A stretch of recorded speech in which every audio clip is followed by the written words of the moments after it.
கல்யாணத்துக்கு இத்தனை 100 கோடியா தமிழ்நாட்டு மக்கள் அத்தனை பேரையும் வாயடைக்க வச்ச டாப் 3 மிக அதிக செலவுல செய்யப்பட்ட பிரம்மாண்ட திருமணங்களை பார்த்துடலாம்.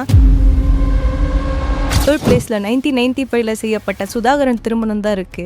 1995ல நடந்த மறைந்த முதலமைச்சர் ஜெயலலிதா அம்மாவோட வளர்ப்பு மகனான சுதாகரன் திருமணம் தான் இருக்கு. அந்த டைம்லயே சுமார் 1.5 லட்சம் மக்களுக்கு சாப்பாடு போட்டு இந்த சாதனையிலே இந்த கல்யாணம் இடம் பிடிச்சது.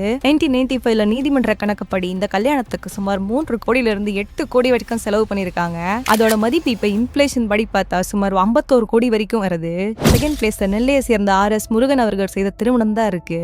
மணப்பெண்ணுக்கு சுமார் 600 சவரன் தங்கமும் செட்டிங்க்கு மட்டும் 30 கோடிக்கு மேல வாரி அரைக்கப்பட்டிருக்கு. இந்த திருமணம் சோசியல் மீடியால செமையா வைரலானதை தொடர்ந்து அடுத்த சில நாட்கள்லயே அவரோட வீட்டுக்கு வருமான வரித்துறை ரைடு வர அளவுக்கு போயிடுச்சு.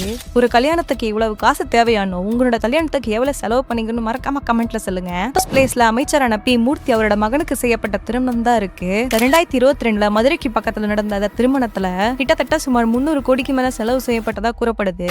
இந்த விழாவில் 4500 ஆடுகளும் 24,000 கோழிகள்னு அசைவ விருந்தே ஒரு திருவிழா மாதிரி நடந்துச்சு.